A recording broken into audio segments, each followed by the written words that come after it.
بسم اللہ الرحمن الرحیم۔ دوبارہ professor doctor Ruh Alamin Durrani, professor of medicine gastroenterology and liver disease. آج جو ہم بات کریں گے وہ ایک بیسک جو انسان کی نیڈ ہے اور جو انسان کو اس کے بارے میں جانکاری چاہیے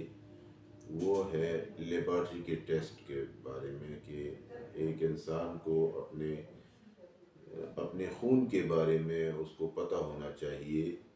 کہ اس کے خون میں کیا چل رہا ہے۔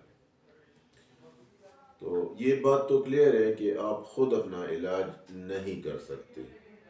لیکن ریزلٹ دیکھ کے آپ کو اندازہ ہو سکتا ہے کہ مجھے کیا بیماری لاحق ہونے والی ہے اور مجھے کون سے ریلیونٹ ڈاکٹر کے پاس جانا چاہیے۔ تو سب سے پہلے ہم شروع کرتے ہیں بلڈ سی پی یا بلڈ کمپلیٹ پکچر، جو کہ یہ مائکروسکوپک آلے کے ذریعے بھی اس کا معائنہ کیا جاتا ہے، اور آج کل ایک اینالائزر مشین آیا ہوا ہے جس میں سب کچھ آپ کو علیحدہ علیحدہ اور واضح انداز میں آپ کو دے دیتا ہے کہ آپ کے بلڈ میں کیا کیا انفیکشن اور کیا کیا ایسی بیماریاں ہیں جو آپ کو لاحق ہونے والی ہے یا لاحق ہو چکی ہے۔ تو سب سے پہلے ہم بات کریں گے ایچ بی لیول یعنی ہیموگلوبین کے بارے میں، جو سرخ خلیے ہے اس کے بارے میں بات کریں گے۔ اگر آپ کے جسم میں ہیموگلوبین جو ہے وہ 12 سے 14 ملی گرام تک ہے تو یہ نارمل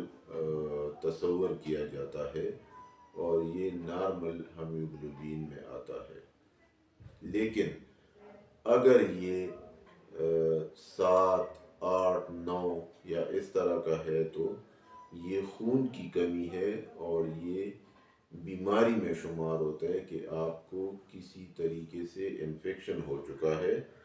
اور یہ انفیکشن جو ہے یہ اس کا علاج کرنا چاہیے، جس کو پولیسائیپیتھی کہتے ہیں، اور یہ بہت ریئر ہوتا ہے۔ لیکن یہ جو بیماری ہے یہ خون زیادہ کرنے کی ہے۔ اگر آپ کا ریشو جو ہے وہ 15، 16، 17، 18 تک ہے تو وہ پولیسائیپیتھی کہلاتا ہے۔ ہمارے جسم کے اندر جو مدافعتی نظام ہے جس کو وائٹ بلڈ سیل کہتے ہیں، یہ بھی ہمارے جسم میں بہت ہی اہم کردار ادا کرتے ہیں، جس میں اس کا مطلب ہے کہ اگر آپ کے جسم میں 4000 سے لے کر 11000 تک یہ وائٹ بلڈ سیلز ہے تو یہ نارمل تصور کیا جاتا ہے۔ اگر اس سے زیادہ ہو، مطلب 12000، 13000، 14000، 18، 20 تک، تو یہ گلے میں انفیکشن یا معدے میں انفیکشن یا پتے میں انفیکشن یا اس طرح کی اور چھوٹی موٹی جو انفیکشن ہے اس کی وجہ سے یہ جو وائٹ بلڈ سیل ہے یہ بڑھ جاتے ہیں، اور اس کو کم کرنے کے لیے پھر آپ کو ڈاکٹر کے پاس جانا پڑتا ہے، اس سے معائنہ کرنا پڑتا ہے اور اس سے ایڈوائس لینا چاہیے کہ یہ جو مدافعتی سیل ہے اس کو ہم کیسے کم کر سکتے ہیں یا نارمل کر سکتے ہیں۔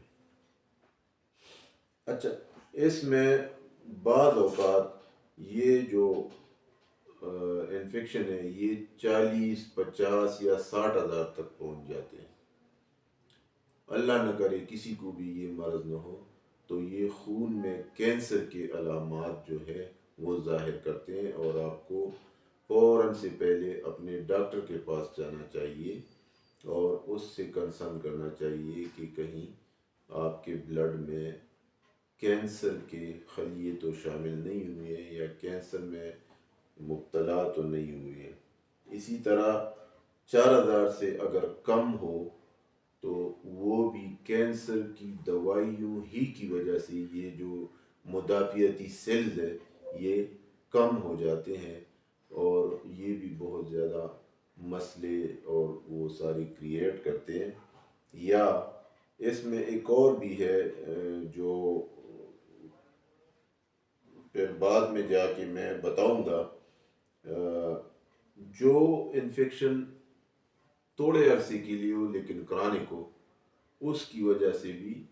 ایک اور چیز ہے جو بہت اہم ہے، اس کو کہتے ہیں نیٹروفل۔ نیٹروفل جو ہے وہ اگر آپ کے 40 سے 50% ہو تو وہ نارمل تصور کیا جاتا ہے، لیکن اگر یہ 60,000 70,000 80,000 90,000 تک بڑھ جائے تو یہ جو ہے یہ کرانک انفیکشن کی وجہ سے ہی بڑھ جاتا ہے۔ اچھا، اسی طرح اس میں ایک اور ٹیسٹ ہے جس کو کہتے ہیں E S R. E S R کا ٹیسٹ جو ہے وہ زیادہ تر جو خواتین ہیں اس میں زیادہ رہتے ہیں، مطلب نارمل رینج جو ہے یہ 3 سے 4 مردوں میں اور 5 سے 6 جو ہے خواتین میں۔ اگر اس طرح اس کا ریشو ہو تو یہ نارمل تصور کیا جاتا ہے، لیکن اگر یہ بڑھ جائے، مثال کے طور پہ کینسر کے مریضوں میں یہ 100 سے ابو جاتا ہے، یا ٹی بی کے مریضوں میں، یا چیسٹ انفیکشن ہو، یا نمونیا ہو، یا اس طرح کی اور بھی کوئی کرانک ڈیزیز ہو تو اس میں یہ بڑھ جاتا ہے۔ تو اسی لیے اس بلڈ سی پی یا بلڈ کمپلیٹ پکچر جو ہے اس کا کرنا ہر 6 مہینے کے بعد میرے خیال میں ہر ایک انسان کو چاہیے کہ یہ اپنا بلڈ کمپلیٹ پکچر یا بلڈ کمپلیٹ پروفائل یہ کرے، اور اپنے باڈی کے بارے میں، اپنے جسم کے بارے میں اس کو جانکاری ہو کہ مجھے کوئی انفیکشن تو لاحق نہیں ہوا ہے۔ اس کے ساتھ ہی ہم ختم کرتے ہیں۔ زندگی بہت ہی خوبصورت ہے، اور اس کو خوبصورت بنانے کے لیے سادہ زندگی اپنائیں، سادگی اپنائیں، خود بھی خوش رہیں اور دوسروں کو بھی خوش رہنے کی کوشش کریں۔ والسلام۔